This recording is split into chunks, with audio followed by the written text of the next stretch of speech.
नमस्कार यूएसएन hello doctor में आप सभी का स्वागत है। मैं हूं आपका होस्ट एनवी शर्मा। आमतौर पर ये देखा गया कि दुनिया में बहुत सारी बीमारियां और कई सारी बीमारियों को हम साइलेंट किलर्स भी कहते हैं, जैसे डायबिटीज है या हार्ट प्रॉब्लम्स है। ये सब साइलेंट इसलिए कहा जा रहा है क्योंकि ये 2 मिनट पहले शायद आप नॉर्मल लोगो, लेकिन 2 मिनट बाद शायद आपकी डेथ भी हो जाए। तो कारण क्या है इसका, ये हम ढूंढेंगे।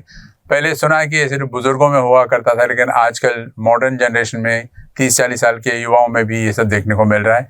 नॉट ओनली दैट, कुछ सेलिब्रिटीज़ भी स्टेज पर परफॉर्म करते करते कोलैप्स हो गए हैं। ये सब हमारे सामने है।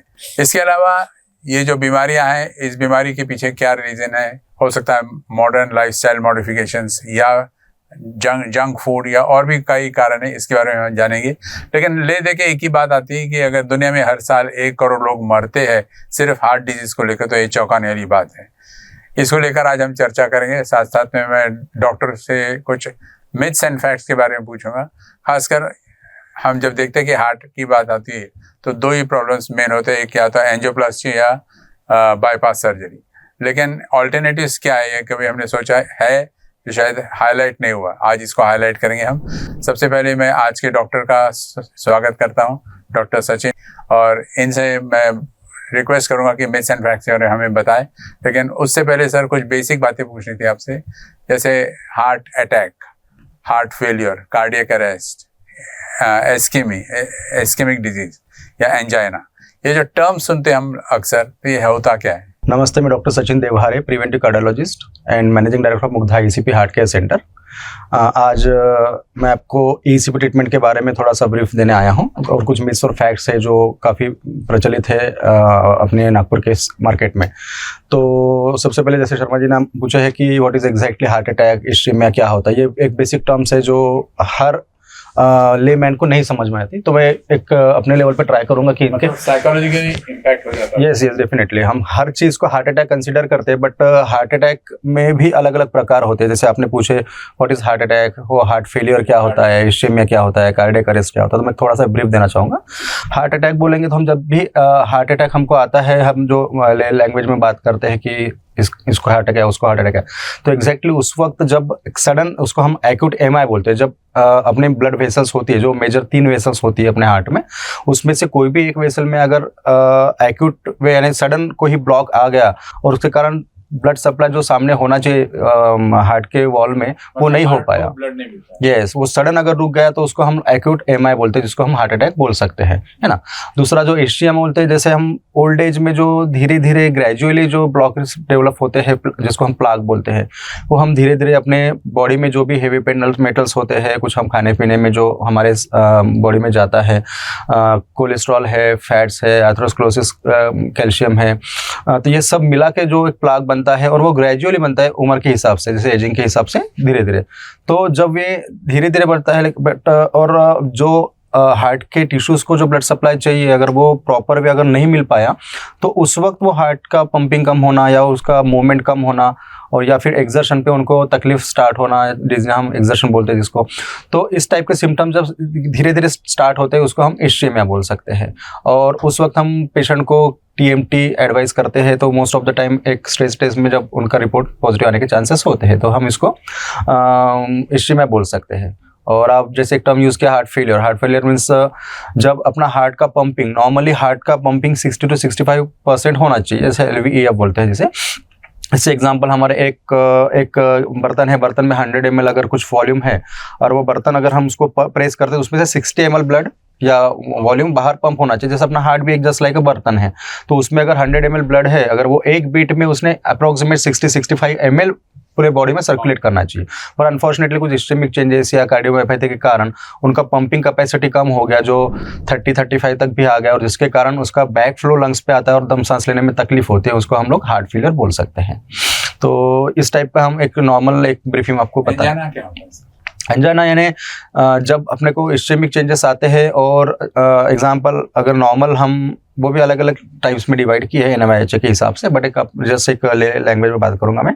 जैसे हम एक रूटीन वर्क कर रहे हैं, रूटीन वर्क में कभी कभी हमको कुछ तकलीफ नहीं होती, बट हमने थोड़ा भी एक्सर्शनल कुछ काम किया तो हमको छाती में भारीपन, दम लगना, छाती में भारीपन होना, जकड़ाहट महसूस होना, कभी कभी छाती में दर्द होना, स्पेशली छाती में जब दर्द होता है उसको अंजाना बोल सकते हैं। वो भी स्टेबल अंजाना, क्रॉनिक स्टेबल अंजाना, अनस्टेबल अंजाना, इस टाइप से डिवाइड किया है, बट वो अपने डिटेल में हम उतना आपको नहीं समझ पाएंगे, यानी ले लैंग्वेज में जितना जरूरत है उतना मैं आपको बता सकता हूँ। कॉमन में बस उतना ही। तो एक अंजाना यानी छाती का दर्द जो स्पेशली इश्चिमिया रिलेटेड होता है, इसको हम अंजाना बोल सकते हैं। सर नागपुर में Mugdha EECP heart care centre है आपका, काफी प्रचलित है।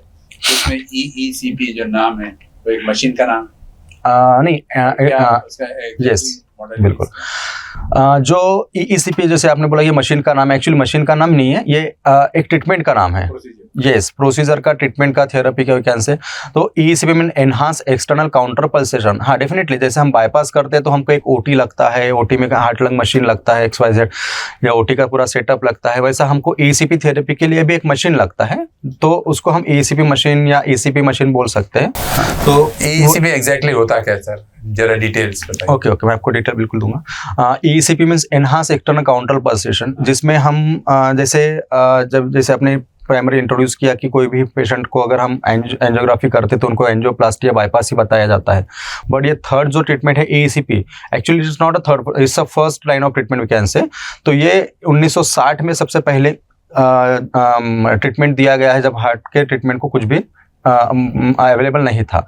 तो उस वक्त सबसे पहले हार्ट डिसीज ये EECP ट्रीटमेंट से ही ट्रीट किया जाता था, जिसमें आज एडवांस टेक्नोलॉजी के हिसाब से निमोनिक कफ्स यूज़ करते हैं। उस वक्त हम पानी के गुब्बारे से इन्फ्लेट करते थे, उसको हाइड्रोलिक पंप बोल सकते हैं।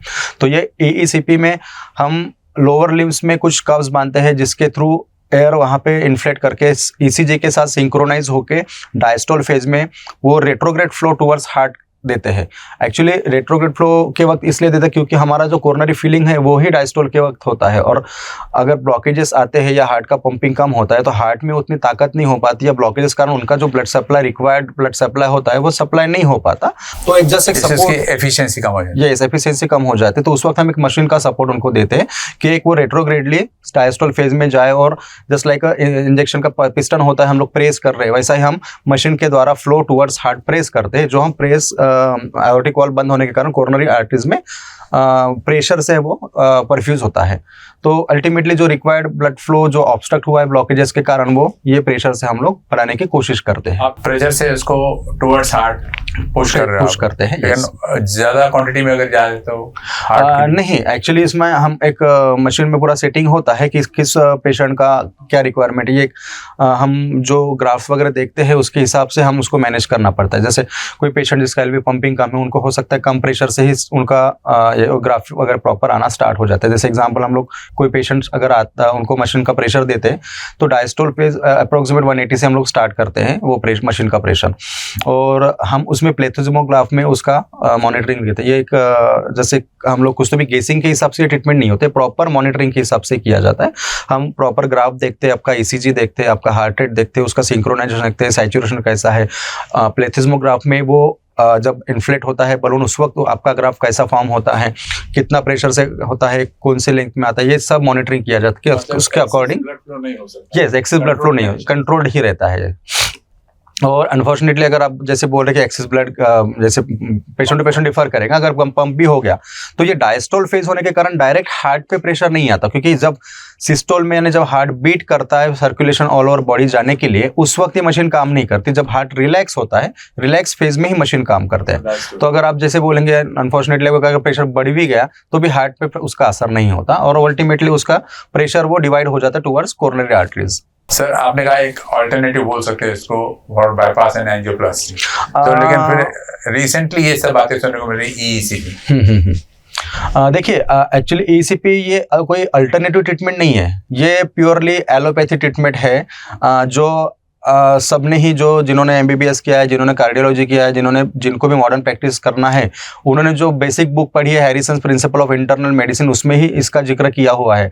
ये बेसिक बुक में ही इस ट्रीटमेंट के बारे में मेंशन है। बाद में जब हम CVTS या कार्डियोलॉजी अगर हमको स्पेशलाइजेशन करना है, उस वक्त तो उसका प्रॉपर उसका डिस्क्रिप्शन। मेरा क्वेश्चन ये था सर कि इसको हाईलाइट क्यों नहीं किया गया EECP, जबकि आपने कहा कि 1960s में आ चुका था। यस, तो जैसे मैंने आपको बताया कि 1960s में ट्रीटमेंट US में सबसे पहले उस पर रिसर्च किए गए।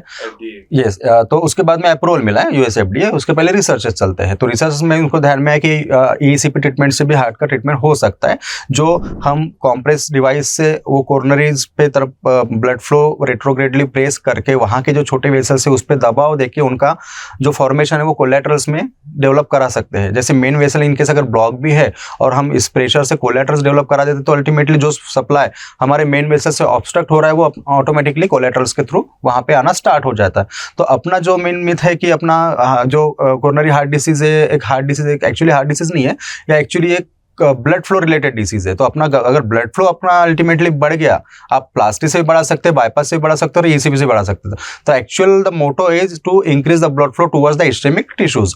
तो उस कंडीशन में हम आप तीनों ट्रीटमेंट आपको एलिजिबल है आप उसके हिसाब से। तो हम अगर ईसीपी उसमें हम करते हैं तो अल्टीमेटली वो कोलेटरल्स डेवलप होके वहाँ का इस्केमिक पोर्शन की जगह कोलेटरल से सप्लाई स्टार्ट हो जाता है। अगर आपका ब्लड सप्लाई स्टार्ट हो गया तो आपके इस्केमिक को रीजनरेट सेल्स रीजनरेट हो जाते हैं और आपका हार्ट अच्छे से काम करना स्टार्ट कर देता है। तो जैसे आप पूछ रहे हैं एक अप्रूव्ड यस, हाँ। उसके बाद में बाईपास 1962 टू 65 के बीच में रिसर्चेस में आया और 1965 में सक्सेसफुली बाईपास, उसके बाद में हम बाईपास करने लगे। और 1980s में सबसे पहले बलून एंजियोप्लास्टी, जिसको हम पोवा बोलते हैं आज के तारीख में, परक्यूटेंस ओल्ड बलून एंजियोप्लास्टी। और जो स्टेंट हम आज यूज कर रहे हैं वो 1990s के आसपास से मार्केट में आना स्टार्ट हो गया। तो जैसे जैसे एडवांसमेंट आया तो ये ट्रीटमेंट थोड़ा सा पीछे पड़ गई, इसलिए और इसमें प्लास्टिक में हम एक वैलिड टेस्ट है। यस, ये टोटली अप्रूव ट्रीटमेंट है, बुक में मेंशन है, काफ़ी जर्नल्स पब्लिश्ड है, काफ़ी ऑल ओवर ग्लोबल ये ट्रीटमेंट यूज़ किया जाता है। ये फर्स्ट लाइन ऑफ ट्रीटमेंट भी हम इंट्रोड्यूस कर सकते हैं, पर अनफॉर्चुनेटली कमर्शलाइजेशन के कारण वो पीछे रह गया, ऐसा हम थोड़ी देर के लिए बोल सकते हैं। मुग्धा हार्ट केयर सेंटर में सर एक ईसीपी मशीन है जो नॉइजलेस है, तो ये क्या डिफर करता है from other type of ECP? देखिए, हमारे यहाँ जो 2-3 सेंटर्स है ईसीपी ट्रीटमेंट प्रोवाइड करने वाले जो रिनाउंड है, काफ़ी दिनों से काम कर रहे हैं। मेरा भी सेंटर अल्टीमेटली मैं भी 2005 से फील्ड में वर्किंग हूँ, 2008 से ईसीपी में ट्रीटमेंट में वर्किंग हूँ। तो ये सब ओवरऑल जो हमने इस पे ट्रायल्स लिए, तो हमने कुछ मशीन्स पे भी ट्रायल्स लिए। कुछ जब मैं कुछ कॉन्फ्रेंस में जाता हूँ वहाँ पे मशीन्स इंट्रोड्यूस किए जाते हैं। तो मैंने जो यूज़ किया है वो पीएसके कंपनी का मशीन है, जो प्योरली आप बोल सकते हैं कि एक एडवांस और साउंडलेस मशीन है। एक्चुअली हम जो ट्रीटमेंट जब पेशेंट को देते हैं तो उस वक्त पेशेंट को 1 घंटा मशीन पे सुलाया जाता है कॉम्प्रेसर डिवाइस लगा के। तो अगर वो और बाकी जगह पे जो मशीन है वो काफ़ी नॉइज़ क्रिएट करता है, जिसके कारण पेशेंट काफ़ी डिस्कम्फर्ट होता है। इससे पेशेंट्स की कंप्लेंट थी, तो वो सॉर्ट आउट करने के लिए मुझे ये मशीन बहुत अच्छी लगी, जिसके कारण पेशेंट कंफर्टेबली वो ट्रीटमेंट ले सकता है, गाने सुन सकता है, टीवी देख सकता है, फ़ोन पे बात कर सकता है, हमारे साथ डिस्कशन कर सकता है। तो ट्रीटमेंट जब लेता है तो हंसते खेलते ट्रीटमेंट लेता है, उसका ट्रीटमेंट होता है, उसको कुछ भी ऐसा बर्डन नहीं लगता, जिसके कारण हम ये पीएसके मशीन साउंडलेस ट्रीटमेंट के हिसाब से हम उसको चूज कर सकते हैं। ईसीपी को लेकर कुछ मिथ्स एंड फैक्ट्स हैं, क्योंकि आप एक एक्सपर्ट हो ईसीपी के, तो प्रिवेंटिव कार्डियोलॉजिस्ट भी हो आप। तो मिथ ये है कि आमतौर पर लोग बोलते हैं कि ईसीपी जो है एक लेग मसाज डिवाइस है। कहाँ तक सही, कहाँ तक गलत? देखिए, मैं तो आम जनता की बात कर रहा हूँ। हमें तो कोई भी कॉन्फ्रेंस में किसी अच्छे पढ़े लिखे डॉक्टर यस कुछ डॉक्टर्स ने भी हमको पूछा है यानी कि ये डिवाइस क्या होता है, इसमें तो लेग मसाज होता है, बट एक्चुअली ये लेग मसाज नहीं होता। ये इसकी टेक्निक है। एक्चुअली हमारे बॉडी का जो 70% ब्लड है ना, ये अपने लोअर बॉडी में होता है and 30% on upper body, just like neck, head and upper limbs, yes, thorax के ऊपर का पोर्शन। तो हम जो इसका जो मैकेनिज्म है मशीन का, तो ये हम रेट्रोग्रेड फ्लो टुवर्ड्स हार्ट, ये बेसिक मैकेनिज्म है। तो हम उसमें अल्टीमेटली ब्लड वॉल्यूम लगेगा, तो ब्लड वॉल्यूम हम 70% यूज कर रहे हैं और 70% ब्लड हमारा लोअर लिम्स में है, तो अल्टीमेटली हम वही का ब्लड यूज करेंगे ना। कोई डिवाइस में अपर लिम्स के कार्ब्स भी आते हैं, लेकिन हमारे पास yes, massage is a purely wrong word. It is just a compressor device.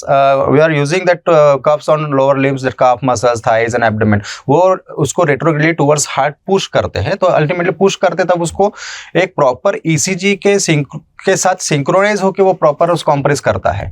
तो ये कॉम्प्रेसर डिवाइस है basically, it's not a massage therapy, क्योंकि 70% आपने जैसे कहा ब्लड वहीं से फ्लो, तो हमको अल्टीमेटली कुछ स्क्वीजर्स लगाते हैं सर, जिससे कि ब्लड रेट्रोग्रेड होता है। हाँ, और उसमें जो हमारा जो मैकेनिज्म है, पहले जो काफ मसल्स का जो काफ है वो पहले इन्फ्लेट होता है, देन वो होल्ड करता है, देन अगेन होल्ड करता है, तो अल्टीमेटली वॉल्यूम थोड़ा ऊपर जाता है, देन सिंक्रोनाइज होता है थाइस का, तो थाइस कॉम्प्रेस करता है, अगेन होल्ड करता है, तो फिर से वो ब्लड ऊपर जाता है, फिर एब्डोमेन वाला बेल्ट कॉम्प्रेस करता है एट ए टाइम। तो पूरा जब वॉल्यूम, जैसे एग्जांपल 20 ml उसने फेंका है, 30 ml इसने फेंका है, 50 ml इसने, तो ऐसे करके 100 ml फ्लूइड कलेक्टिवली वो ऊपर रेट्रोग्रेडली फेंकता है हर डायस्टोल बीट के साथ। तो उस वक्त वो जब फ्लो जाता है तो ये एक थोड़ा स्क्वीज होता ही अल्टीमेटली, क्योंकि हम स्क्वीज करके ही ब्लड टुवर्ड्स हार्ट उन्होंने इस मसाज का एक नाम दिया है। तो यह एक उनको जो लगता है उस हिसाब से उन्होंने बोला, उनको मे भी बेसिक नॉलेज नहीं होगा इस कारण। एक इम्पोर्टेंट मुद्दे पर आते थे और वो है कि जैसे ट्रेडिशनली बोल रहा हूँ मैं, बाईपास या एंजियोप्लास्टी ये सालों से चली आ रही है और ये टेस्टेड प्रूवन मेथड है।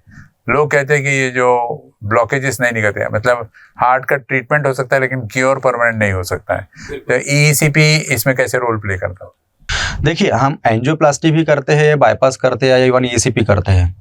हम एंजियोप्लास्टी में क्या करते हैं, जहाँ प्लाक होता है उसके जो नैरो पोर्शन हो जाता है उसमें हम स्टेंट बलून डालते हैं और स्टेंट डालते हैं, उसको इन्फ्लेट करते हैं। अल्टीमेटली इन्फ्लेट हो जाएगा तो उस वक्त वो एक जगह बन जाती है जो ऑब्स्ट्रक्ट हुआ हो ब्लड फ्लो स्टेंट के थ्रू अपना स्टार्ट कर देता है। बाईपास में भी सम वो प्लाक वहीं पे रहता है, स्टेंट के अंदर दब जाता है।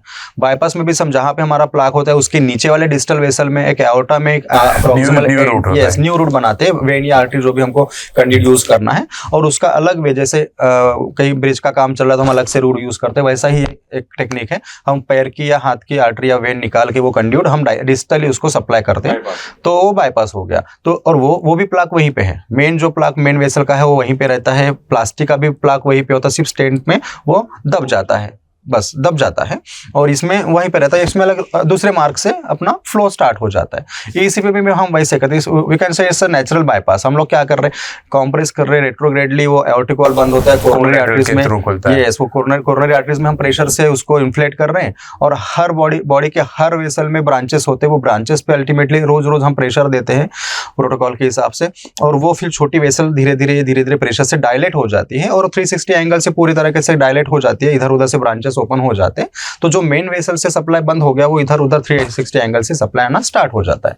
तो हमारा इसका प्रॉपर, हमारे पास उनके इमेजेस भी है, हम ईसीपी के बाद में किसी का एंजियो या सिटी एंजियो हमने किया, उसमें प्रॉपर हमको कोलैटरल्स डेवलप हुए दिखे हैं, प्रॉपर ऐसे जालियां बन के नीचे वाले फिर से डिस्टल वेसल जो है वहाँ पे कनेक्ट हुए दिखे। तो हमको ये एक प्रूवन टेक्नोलॉजी है, तो हम लोग ये पेशेंट को भी दिखाते हैं, 6 महीने के बाद हम उनका एंजियोग्राफी भी कराते हैं या सिटी एंजियो जैसे कंफर्टेबल है, तो उसमें हम आपको रिजल्ट भी दिखा सकते हैं। अल्टीमेटली सर ब्लॉकेज वहीं रह जाता है, कोलैटरल्स के थ्रू काम हो रहा है। यस, तो जैसे हम अलग से ग्राफ लगा रहे हैं बाईपास ऑपरेशन में, वैसे ही हम नेचुरली बाईपास ही कर रहे हैं लेकिन कोलैटरल्स तो कर रहे हैं। तो ये हम plaque non surgical, yes, it's a non surgical treatment just like a bypass surgery. तो ultimately patient to patient result differ करता है, किसी को 35 सेशंस में रिजल्ट आता है, किसी को 50 सेशंस भी लग सकते हैं। सक्सेस रेशियो क्या है? Success ratio is 95%। 5% में थोड़ा सा कभी कभी तकलीफ रहती है 4-6 महीने में, अदरवाइज 95% पेशेंट में 5 years तक का हम लॉन्जिटिविटी उनका कंसीडर कर सकते हैं कि 5 साल असिम्प्टोमेटिक रह सकते हैं। एज लिमिट कहाँ से? एज लिमिट का ऐसा कुछ भी इशू नहीं, आप अगर चाहो तो प्रिवेंटिवली भी आप ईसीपी कर सकते हैं, क्योंकि जैसे आपने सबसे पहले इंट्रोड्यूस किया कि काफ़ी सेलिब्रिटीज़ लोग 30-35 में भी एक्सपायर हो गए काफ़ी, तो अगर इसीलिए क्योंकि उनको सडन, अब जब एक्यूट ब्लॉक डेवलप होता है तो उनका जो यंग हार्ट रहता है उसमें कोलैटरल्स नहीं रहते, तो जिसके कारण सडन जब हार्ट अटैक आ जाए तो हार्ट बिहेव एबनॉर्मली करना स्टार्ट हो जाता है, VTVF हो जाता है या LV फेलियर में चला जाता है, उस वक्त सडन कार्डियक डेथ होने के चांसेस यंग पेशेंट में ज़्यादा होते हैं, जो कि क्रॉनिकली जो ओल्ड एज पेशेंट है उनको फुली डेवलप नहीं। यस, और जो ओल्ड एज पेशेंट है जिनको ग्रेजुअली प्लाक्स डेवलप होते हैं तो उनके साथ साथ में उनके कोलैटरल्स भी डायलेट होना स्टार्ट हो जाता है। तो इसलिए आप कंपेयर करेंगे तो ओल्ड एज पेशेंट हाँ ये सडन कार्डियक डेथ से नहीं मरता जनरली, लेकिन यंग पेशेंट में हार्ट अटैक आया तो उनके चांसेस काफी ज्यादा हो जाते हैं सडन कार्डियक डेथ। आप इतना खूबसूरत अंदाज में समझा रहे हैं, मेरे ख्याल से व्यूअर्स जो है उनके कई सारे मिथ्स ऐसे बिल्कुल क्लियर करना है मुझे, आज इसीलिए आया हूं मैं, तो जो भी मिथ्स है एक और इम्पोर्टेंट मिथ पर आते हैं सर, और वो है कि लोग बोलते हैं ये क्वैक थेरेपी है, मतलब ठीक है, आप क्वैक, यस, नहीं, मुझे लगता है जो मेडिकल फील्ड वाले वो ज़्यादा क्वैक बोलते हैं उसको, नॉन मेडिकल वालों को बेचारों को क्या समझेगा। बट मैं ये बताना चाहूँगा कि ये ट्रीटमेंट US FDA अप्रूव्ड है। US FDA के साथ साथ काफ़ी यूरोप से है, NHS UK से अप्रूवल मिला है, NDA चाइना से अप्रूवल है, काफ़ी जर्नल प्रेजेंटेशन है इसके। काफ़ी आप नेट पे सर्च करेंगे तो आपको 95% डेटा आपको सब रिसर्च का भरा हुआ मिलेगा। तो ये कोई और बेसिक बुक जो हैरिसन प्रिंसिपल ऑफ इंटेलिजेंस, उस ज़माने में मैंने 16th एडिशन पढ़ा था, अभी अराउंड 2021 का एडिशन चल रहा होगा शायद। तो उस वक्त मैंने भी अपने बुक जब पढ़े थे हैरिसन्स में, उसमें मुझे टॉपिक मिला है। जब ब्रॉनवॉल्ड्स टेक्स्ट बुक ऑफ कार्डियोथोरेसिक का जो होता है, जब हम कार्डियोलॉजी या CVTS करते हैं उस वक्त जो ब्रॉनवॉल्ड बुक पढ़ना पड़ता है, उसमें भी इसका डिस्क्रिप्शन अच्छी तरह से मेंशन किया है। उसमें ट्रायल्स के साथ दिया है उन्होंने कि ये ट्रायल किया हमने हमारे ST सेगमेंट। यस, तो ये जो भी है ये क्वैक थेरेपी नहीं है। अगर क्वैक होता तो ये हैरिसन्स और डेविडसन और इसमें मेंशन किया होता कि आज या ब्रॉनवॉल्ड्स जैसे कार्डियोलॉजी के बुक में जो बेसिक कार्डियोलॉजी का बुक होता है उसमें भी मेंशन है। तो ये क्वैक थेरेपी नहीं है, it's nothing but allopathy, pure allopathy treatment. Sir ये जो मेथड है इसको FDA ने भी अप्रूव किया, USA, not only USA, UK में भी, चाइना में, यूरोप में, इन सब जगह इसको एक अप्रूव्ड मेथोडोलॉजी मानते हैं। It's a proven therapy and US FDA approved. और हम इंडियन जो अप्रूवल लेते हैं जनरली US FDA का ही लेते हैं। तो हमारे लिए अलग से अथॉरिटी नहीं है इंडिया में जो हमको कोई मशीन या थेरेपी के लिए अथॉरिटी दे, तो हम US FDA को ही फॉलो करते हैं।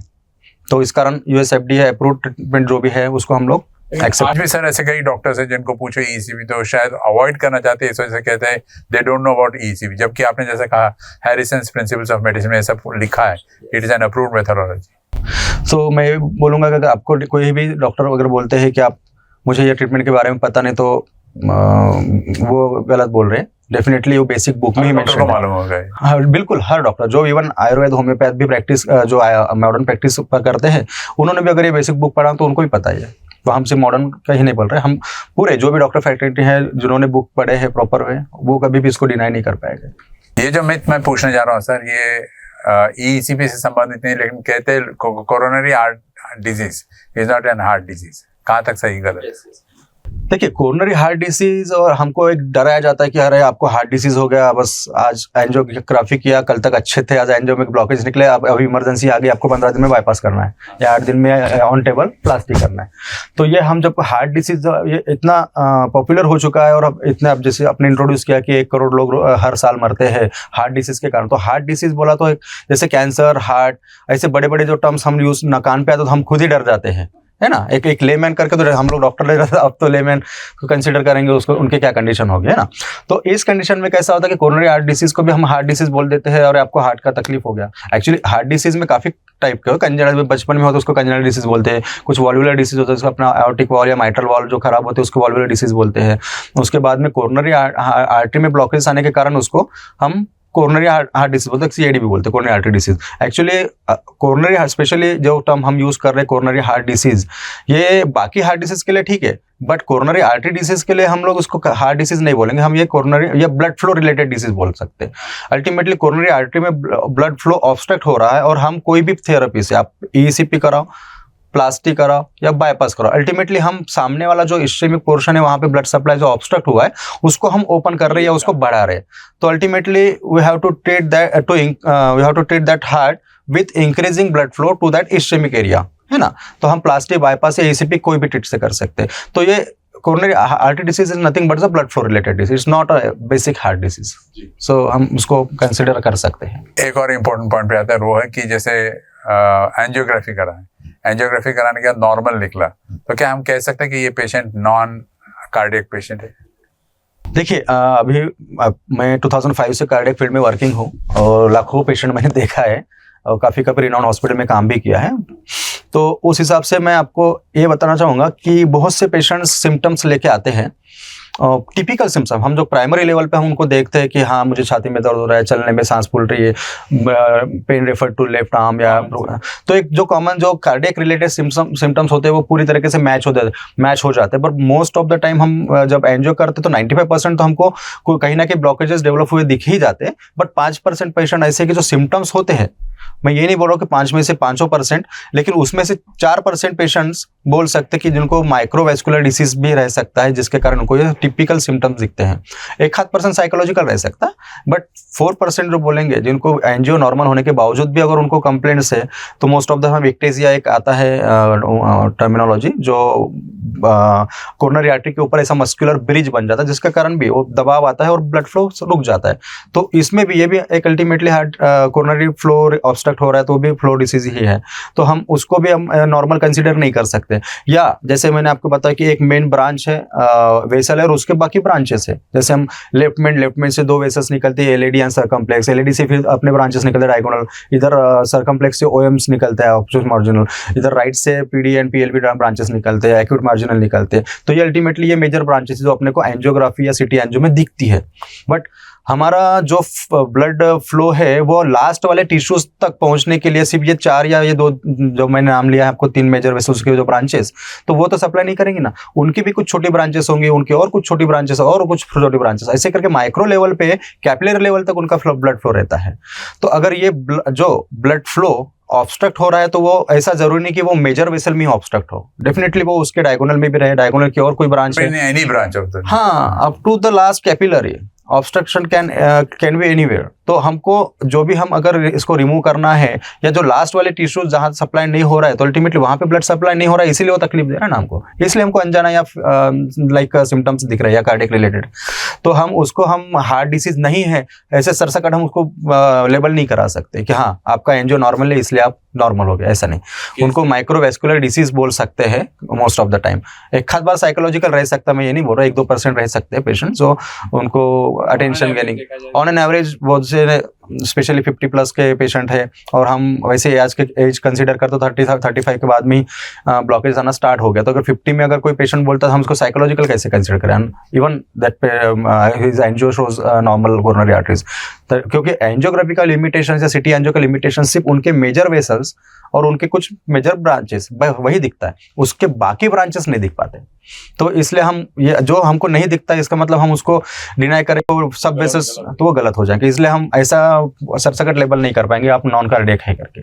तो इस पर जैसे प्रिवेंटिव कार्डियोलॉजिस्ट ने ईईसीपी को बूस्ट किया, इसके बारे में पब्लिसिटी वाली बातें करें, इस शो में आप ईईसीपी के बारे में बात कर रहे हो, तो क्या हम ये मान के चल सकते कि एंजियोप्लास्टी या बाईपास का ये एक और ऑल्टरनेटिव है, हालांकि बहुत पहले से था लेकिन उसको हाईलाइट नहीं किया। यस देखिए, जब मैंने फर्स्ट टर्मिनोलॉजी में आपको इंट्रोड्यूस किया कि एक्यूट एमआई, जब हार्ट अटैक सडन आता है उस वक्त जब हम उस कंडीशन में रहते हैं कि पेशेंट के साथ कुछ भी हो सकता है, डेफिनेटली उस कंडीशन में हम जो भी हॉस्पिटल्स में हैं उन्होंने जो गाइड किया उसके अकॉर्डिंग हमको ट्रीटमेंट करना पड़ेगा। जान जाने के चांसेस है, आपका पेशेंट फ्लक्चुएट हो रहा है, ईसीजी नॉर्मल नहीं है, रिदम बिगड़ रहा है, बीपी मेंटेन नहीं कर पा रहा है, ऐसे कंडीशन में हमको इमरजेंसी में प्राइमरी एंजियोप्लास्टी अगर कोई एडवाइस करता तो डेफिनेटली हमको करना ही पड़ेगा। तो उस वक्त हम प्लास्टी बिल्कुल करेंगे। या और अनस्टेबल पेशेंट में कभी वॉल्वुलर लीक काफ़ी ज़्यादा है, एलवी पंपिंग ड्रॉप हो गया है और बाईपास के सिवा दूसरा ऑप्शन ही नहीं है, तो ऐसे कंडीशन में डेफिनेटली बाईपास भी करना जरूरी है। बट अगर पेशेंट स्टेबल है और उनको जस्ट डायग्नोस प्रोसीजर में उनको कई ब्लॉकेजेस निकल रहे हैं और पेशेंट ओवरऑल स्टेबल है, अपने खुद के काम भी प्रॉपर वे कर रहा है, एक छोटा मोटा डिज्नी ऑन एक्सर्शन क्लास 2 या क्लास 1 रह सकता है डेफिनेटली इस कंडीशन में, टीएमटी पॉजिटिव हो सकता है, बट रूटीन वर्क वो नॉर्मल कर सकता है। तो उस कंडीशन में जैसे आज अगर एंजियोग्राफी करते हैं और उसको सडन कुछ ब्लॉकेजेस निकलते हैं तो उनको हम डायरेक्टली हम एंजियोप्लास्टी या बाईपास जो एडवाइस किया जाता है तो वो मेरी तरफ से गलत है। तो मैं उनको ये बोलूँगा कि जैसे ए स्टेबल पेशेंट होते हैं उन्होंने फर्स्ट लाइन ऑफ ट्रीटमेंट अगर ईसीपी करते हैं और उनका अगर ईसीपी से अगले 5 साल विदाउट एंजियोप्लास्टी या विदाउट बाईपास हम निकाल सकते हैं तो डेफिनेटली हमने उनको ऑप्शन देना चाहिए। ये एथिकली यस इथिकली ये आइडियली हमको एक ऑप्शन देना चाहिए। जो हमारे यहाँ होता एशियन हार्ट हॉस्पिटल में मेरे पास काफ़ी 2-4 पेशेंट्स अभी रिसेंटली मैंने किया जिनको एशियन हार्ट हॉस्पिटल में डॉक्टर पांडा ने उनको एडवाइस किया ईसीपी के बारे में कि आप ईसीपी करा लीजिए, है ना। तो ऐसा नहीं कि कोई डॉक्टर, हर सिटी का अलग अलग सिनेरियो है, बट ग्लोबली हर जगह ईसीपी ट्रीटमेंट किया जाता है और उनको फर्स्ट लाइन ऑफ ट्रीटमेंट आप ईसीपी उनको एडवाइस किया जाता है। तो उसके हिसाब से हम अगर कुछ पेशेंट्स को जो स्टेबल पेशेंट है उनका अगर हम ईसीपी से प्राइमरी लेवल पे ट्रीटमेंट करते तो उनका एंजियोप्लास्टी के बाद जो रिस्ट्रिक्शंस आ जाता है, आपको एंटीप्लेटलेट्स खाना ही है, आप मेडिसिन में ये नहीं, अदरवाइज आपका स्टेंट ब्लॉक हो जाएगा, चांसेस काफ़ी बढ़ जाते हैं। बाईपास किया तो रिस्ट्रिक्शंस आ जाते हैं लाइफस्टाइल में। तो ये सब हम कम से कम अगले 5-6 साल तो अवॉइड कर सकते हैं, बिल्कुल। तो इसके लिए हम अगर first line of treatment ECP उनको एडवाइस किया तो क्या नुकसान है, स्पेशली जो पेशेंट स्टेबल है। अनस्टेबल के लिए तो डेफिनेटली आप प्लास्टिक बाईपास का ऑप्शन नहीं है बोल सकते हैं, बट जो stable patient definitely we have to give them one chance for treat with ECP. तो ऐसे अगर करते तो 5-6 साल उसके। तो ईसीपी में कोई ऑल्टरनेटिव है सर, जैसे एक्यूप्रेशर, एक्यूपंक्चर वगैरह है? नहीं, ये प्रॉपर कॉम्प्रेशर डिवाइस है जिसके कारण वो ईसीजी के साथ सिंक्रोनाइज होके ही वो काम करेगा। और रेट्रोग्रेड अल्टरनेटिव ये कुछ नहीं, हम जिसको बाकी जैसे बोल रहे हैं आपने कि ये कोई अल्टरनेटिव ट्रीटमेंट है, लेग मसाज है, एक्यूप्रेशर, वो कुछ नहीं। It's purely allopathic treatment which is mentioned in Harrison's principle of internal medicine, Braunwald's book, cardiology book में मेंशन्ड है, और यूएसएफडी अप्रूव्ड है, बाकी और एनएचएस है, काफी जर्नल्स है। तो ये ना एक्यूप्रेशर है, ना फिजियोथेरेपी है, ना कुछ, ये प्योरली एलोपैथिक ट्रीटमेंट है।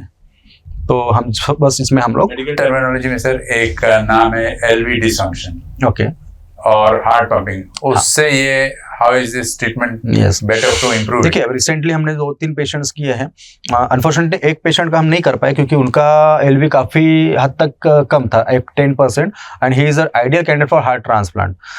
ऐसा नहीं कि हमने नहीं किया, 15% का भी हमने ट्रीटमेंट किया है, उसका भी एलवी जो बोल रहे हैं ना आप डिसफंक्शन वाला पेशेंट, तो उसमें वो हमारा 15% का एलवी 35% तक इम्प्रूव हुआ है, डॉक्यूमेंटेड है। वो patient that she was from Akot basically, and उसका हमने रिपीट इको किया है अकोला में, डॉक्टर ओजोन हॉस्पिटल में, डॉक्टर बोरा के द्वारा। तो जो 15% लेके आई थी उसका हमने 30% तक इम्प्रूव किया है एलवी, है ना। तो जैसे ये स्पेशली डायलेटेड कार्डियोमायोपैथी वाली पेशेंट थी और इस्केमिक नहीं था। एक एलएडी में एक 20-30% ब्लॉक था, लेकिन हम उसको कंसिडर नहीं करेंगे फॉर इस्केमिक कार्डियोमायोपैथी, तो उस दूसरे रीजन से भी उसका। और बहुत से पेशेंट जो इस्केमिक कार्डियोमायोपैथी लेके भी आते हैं, जो ट्रिपल वेसल है या डिफ्यूजली डिसीज है, माइक्रोवेस्कुलर डिसीज है, तो ऐसे कंडीशन में जो ब्लड फ्लो हमारे हार्ट के लास्ट टिश्यूज तक पहुंचना चाहिए, वो नहीं मिल पाता, तो वहाँ के पेशेंट्स अपना काम करना बंद कर देते। तो अल्टीमेटली वहाँ पे अगर हम प्रेशर से, अगर ईसीपी के प्रेशर से हम सर्कुलेशन प्रॉपर लास्ट टिश्यूज तक हम प्रोवाइड कर पाए, तो वहाँ के सेल्स रीजनरेट हो जाते हैं। और ये रीजनरेशन हम या वायबिलिटी स्कैन से भी देख सकते हैं, थैलियम स्कैन से देख सकते हैं। अपने यहाँ होता है, रेनबोज में होता है, डॉक्टर खंडेलवाल सर के यहाँ होता है, तो हम वहाँ पे भी वायबिलिटी स्कैन में, थैलियम स्कैन में हम ये देख सकते हैं आपका बिफोर एंड आफ्टर का रिजल्ट। तो डेफिनेटली वो एलवी पंपिंग जो डिसफंक्शन बोल रहे, जो हम यूज कर रहे हैं, तो उसमें भी इसका काफी अच्छा और काफी हद तक अच्छा रोल है। वो पेशेंट जो बताया हमने प्राइमरी 10% वाला, उनका रिदम नॉर्मल ना होने के कारण मशीन उसके साथ सिंक्रोनाइज नहीं हो पा रही थी, इसलिए अनफॉर्चुनेटली हमको वो पेशेंट नहीं कर पाए। तो हमने वो पेशेंट को गिव अप कर दिया कि नहीं, हम आपका नहीं ट्रीटमेंट कर पाएंगे।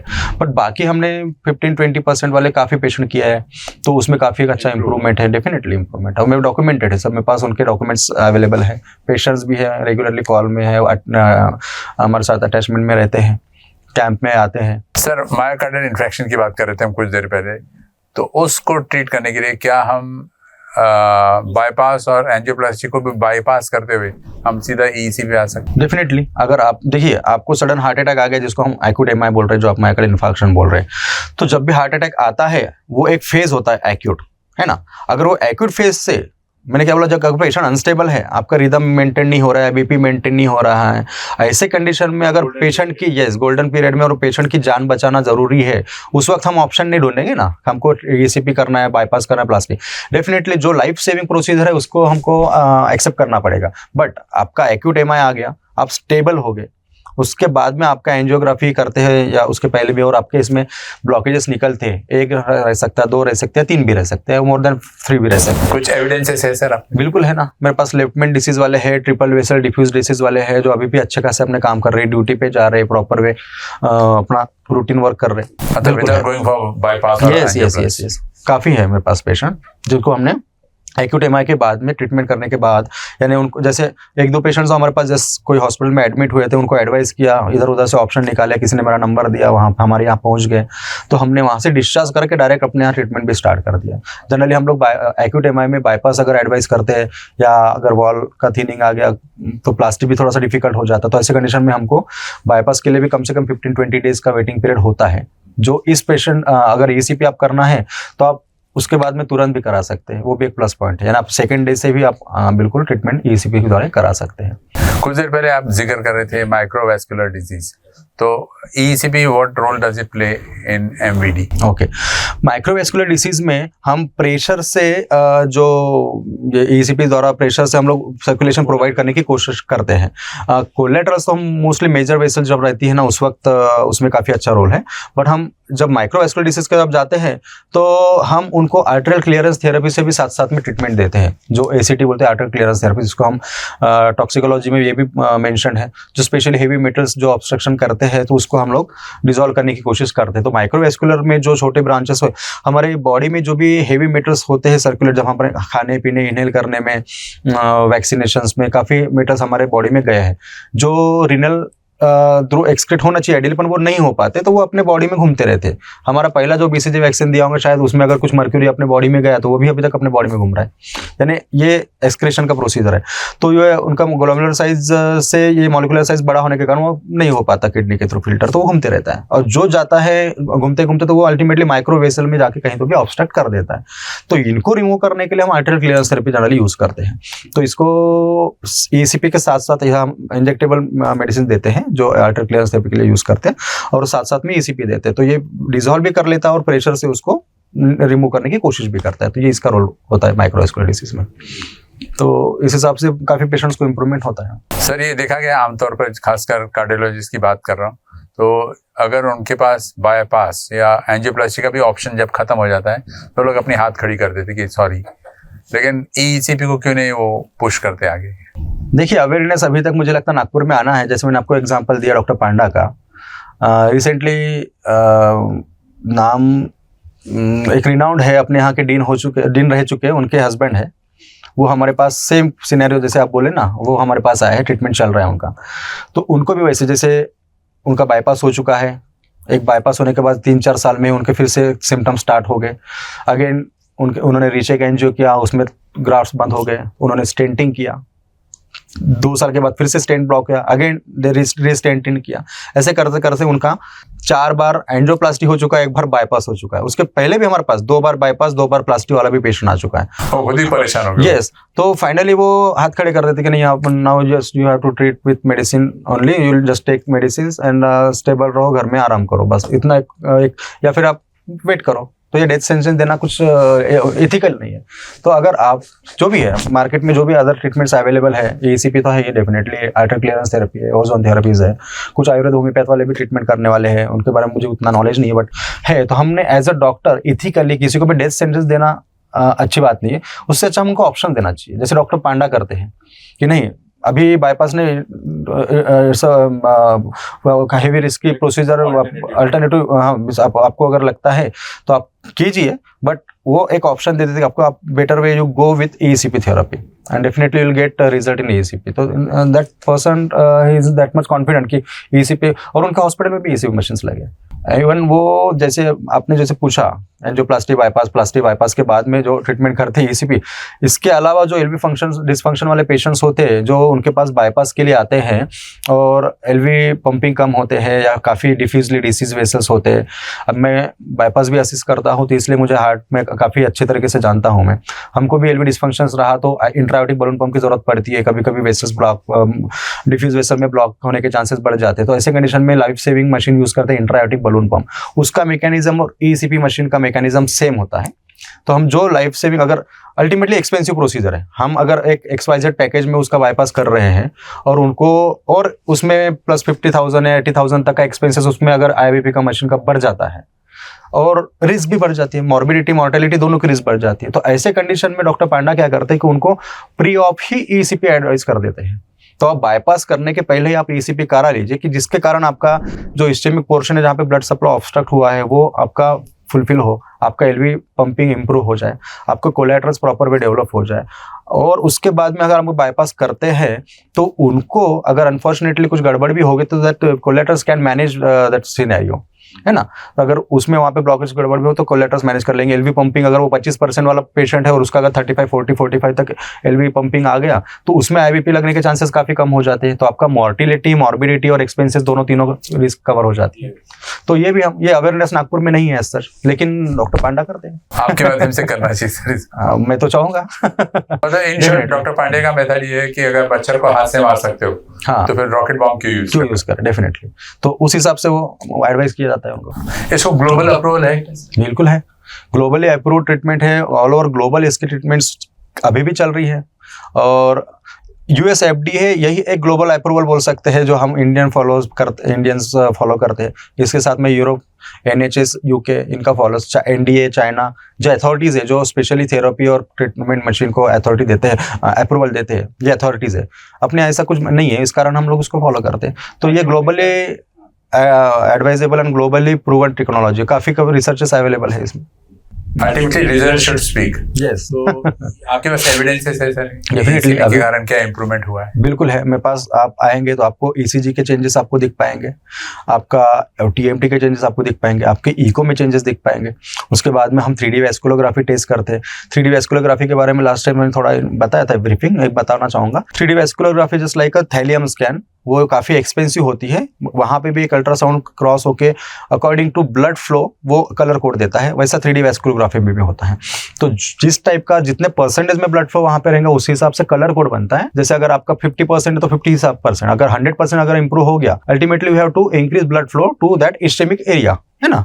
वो ECP करो, प्लास्टिक करो, बाईपास करो, कुछ भी करो, अगर वो एरिया में आपका ब्लड अगर स्टेंट गया, स्टेंट ब्लॉक हो गया, इसका मतलब वहाँ का फिर से आपका फ्लो बंद हो गया। तो उस वक्त हम आपका 3D वैस्कुलोग्राफी करेंगे तो उसके अकॉर्डिंग उसका इमेजेस बनेंगे। ECP करेंगे तो भी वैसा ही बनेगा, बाईपास करेंगे तो भी वैसा ही बनेगा। बाईपास में ग्राफ बंद हो गया तो उसका अल्टीमेटली सामने इस्केमिक एरिया में ब्लड फ्लो बंद हो गया फिर से, तो वहां पे उस हिसाब से कोड बनेगा। वैसा ही ECP का, अगर आपका ECP प्रॉपर डेवलप हो गया तो आपको जीरो नैरोइंग के साथ प्रॉपर रेड कलर में मस्त डायग्राम बन जाता है। नहीं तो आपका कलर कोडिंग के हिसाब से डार्क ब्लू तक उसके कलर कोड से, तो उसके अकॉर्डिंग आपका रिजल्ट बनेगा। तो 3D वैस्कुलोग्राफी हम इनिशियली जब हम आपको ट्रीटमेंट देते हैं ECP का, तो सबसे पहले ट्रीटमेंट होते ही हम आपका 3D वैस्कुलोग्राफी टेस्ट करते हैं, उसमें ही आपको हम रिजल्ट दिखाते हैं। मोस्ट 80% पेशेंट्स 35 सेशंस और 10 ACT ट्रीटमेंट में ही इंप्रूव हो जाते हैं। 20% को थोड़ा सा हमको कभी ट्रीटमेंट की जरूरत पड़ सकती है, एक्स्ट्रा ट्रीटमेंट की। सर रिकरेंस के क्या चांसेस है ECP ट्रीटमेंट लेने के बाद? देखिए, फॉर्चुनेटली मेरे पास जितने भी अभी तक पेशेंट है उसमें से अराउंड मुझे लगता है 5 to 7% पेशेंट एक विदिन 2 years ऐसे हमारे पास आए हैं,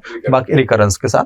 बाकी तो अराउंड 90% पेशेंट बोल सकते हैं कि इट ऑल डिपेंड्स कि आपका डाइट क्या है, लाइफस्टाइल क्या है। डेफिनेटली आप ट्रीटमेंट कोई भी करो, ECP करो, एंजियोप्लास्टी करो, बाईपास करो, अगर आप क्रॉनिक स्मोकर है, स्मोकिंग नहीं छोड़ेंगे तो जो लगाया हुआ ग्राफ वो भी बंद हो जाएगा, जो हमारा डेवलप हुए कोलेटर्स वो भी बंद हो जाएंगे डेफिनेटली।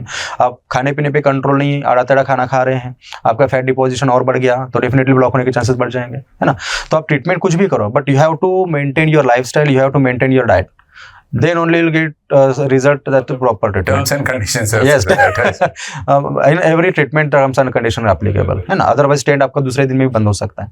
आपका शो अपने आप में एक मैसेज था, लेकिन फिर भी अगर ECP के बेनिफिट्स को देखते हुए क्या मैसेज देना चाहोगे पब्लिक को? देखिए, ECP का काफी बेनिफिट्स है। जैसे हम अगर कंपेयर करते हैं, जैसे मैंने बोला कि फिर कोई स्टेबल पेशेंट को हम अगर ट्रीटमेंट एडवाइस करते हैं, तो जैसे एंजियोप्लास्टी बाईपास करते हैं, तो हम मुझे लगता है कि सब डॉक्टर्स ने ECP के बारे में भी उनको थोड़ा सा एक ब्रीफिंग देना चाहिए ट्रीटमेंट के बारे में, जो आप काफ़ी हद तक अवेयर है, बुक्स में पढ़े हैं, तो उनको एक ऑप्शन देना चाहिए डेफिनेटली।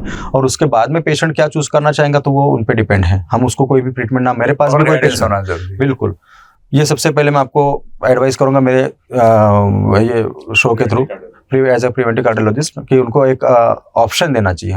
हम उसको जबरदस्त नहीं तो प्लास्टिक कर तो बाईपास ही कर, ऐसा नहीं।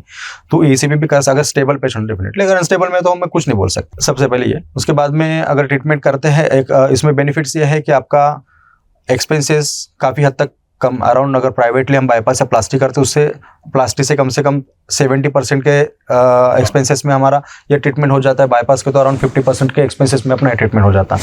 तीसरी बात ये है कि यहाँ पे ना कोई आपको एडमिट होने की ज़रूरत है, ना आपको कोई एनेस्थीसिया देने की, ना कोई चीरफाड़ करने की, ना आपको छाती खोल के ऑपरेट करने की, ना कुछ परहेज करने की।